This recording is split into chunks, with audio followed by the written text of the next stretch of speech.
This high inflation is not going to go away. It's not going to go away anytime soon. In fact, it's not going to go away anytime in this decade. We have a lot of inflation in the pipeline, and we have yet to really begun to deal with it. Most people think that we're only suffering from the monetary policy mistakes made after COVID. And if the Fed had simply started hiking rates sooner and stopped doing QE sooner, we wouldn't be experiencing all this inflation. No, we would be experiencing all this inflation because the mistakes started decades before. We are paying the price for monetary policy mistakes going back into the early 1990s or even late 1980s. It's not simply the mistakes that were made after 2020. It was all the mistakes that were made prior to 2020. But another reason that inflation is not going to go away is because we still have negative real interest rates. Despite the tightening, we still have stimulative monetary policy. Even when the Fed hikes rates to 4% in November, you're still half the inflation rate. You're still discouraging people from saving and encouraging people to take on more debt. You are stoking inflation's fires. You're not putting it out. But even worse than the headline number was the core. Now remember, the core is more important to the Fed than the headline because it strips out food and energy. Even though food and energy are probably the most important parts of the CPI, the Fed likes to ignore those and focus on everything else. But if you focus on everything else, that 0.6% rise is a big number. But in other words, we're going in the wrong direction. Core CPI is going up, not down. The Fed is getting further away from its goal of returning core CPI to 2%. In fact, we're still more than triple 2%. And again, what investors don't understand is we're not going to go from 8.2% or 8.5% inflation, whatever the peak was so far, all the way back down to 2%. So easy. It's going to take a long time for inflation to return to 2%. Again, I doubt it's going to return to 2% anytime during this decade. One piece of news that did come out this week was Pepsi, which reported its earnings, but also revealed that it has increased its prices by 17% year over year. Now, that number dwarfs the official rise in the CPI. It's basically doubled, a little bit more than double the official increase in the CPI. Now, I think what's happening at Pepsi is more indicative of what's actually happening to the cost of living than the CPI, because Pepsi's prices are real prices. There's no hedonics, there's no substitution. They are what they are. And they've raised prices by 17%. That probably reflects what's going on with inflation. Because remember, Pepsi doesn't want to raise prices. It's trying not to. And in fact, remember early days in the inflation, all of these companies were eating these price hikes.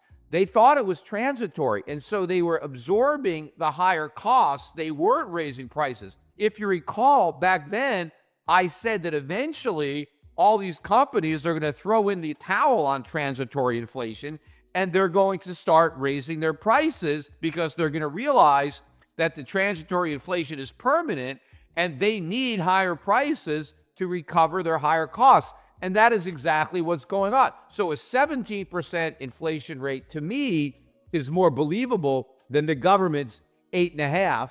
And what Pepsi is selling is what Americans are buying. This is what's going on with prices. But getting back to these numbers, the inflation rate in 1984, though, was back up to 4.3%. 1985, 3.5%.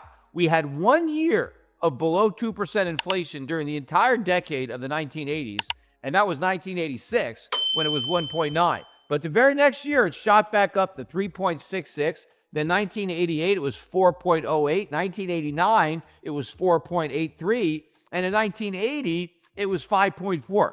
These are some pretty big numbers, nowhere near 2%. And then if you look at the inflation rates during the 1990s, when we really started to have the change in CPI incorporated, we only had 1 year during the 1990s where inflation was below 2%. That was 1998, when it was 1.55%.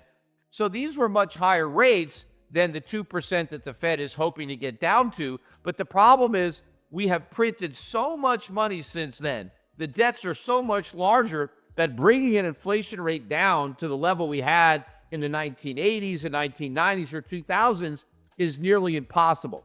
The only time we really had inflation of around 2% was after the 2008 financial crisis. In 2010, we had a 1.64% year. 2013, we had 1.46. 2014, 1.62. 2015 was the absolute bottom. We only had an inflation rate of 0.12%. So as far as the Fed was concerned, that was a very dangerous year because we treaded very close to deflation. We didn't quite get it, but prices barely rose. Then we had a 1.26% rise in 2016. Then we started to have inflation moving back up. 2017, 2018, it was back up to 2.44%. And then we started to head back down in 2019, down to 1.81%. And then 2020 was the last year of sub 2% inflation at 1.23.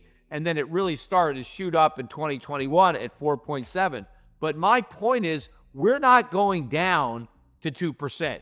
The aberration was the inflation of 2% or less that we got following the 2008 financial crisis, but before the COVID crisis. But now what we're going to have is a lot of high inflation to make up for all those years of low inflation. It's a reversion to the mean, except we're really not going to revert to the mean. We're going to revert to something much higher than the mean because of massive and unprecedented money printing that has gone on, not just since COVID, but before COVID. Look at what's happened to the Fed's balance sheet.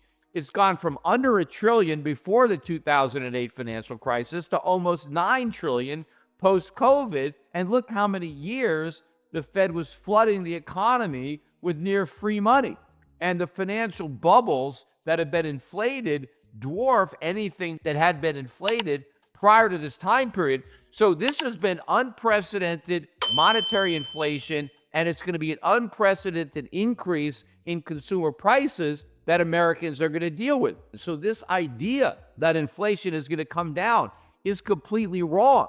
The question is, when are the markets going to come to terms with this reality? Because so far, they're living in fantasy land. Because once again, when we got this hotter than expected inflation number, the immediate reaction was a rise in the dollar and a sell-off in gold. And the same action was repeated on Friday. More dollar strength, more gold weakness. Why?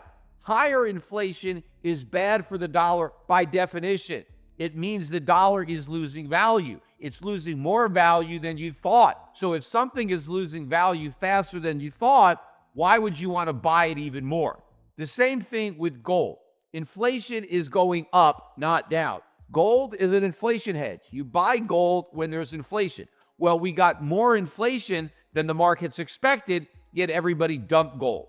Again, it's the same reason. Every time we get hotter than expected inflation, instead of the markets coming to terms with the reality that the Fed is losing its inflation fight, the markets just believe that the Fed is now going to have to fight even harder to win. But nobody doubts that the Fed will win. And nobody doubts that the Fed will fight as hard as they have to win.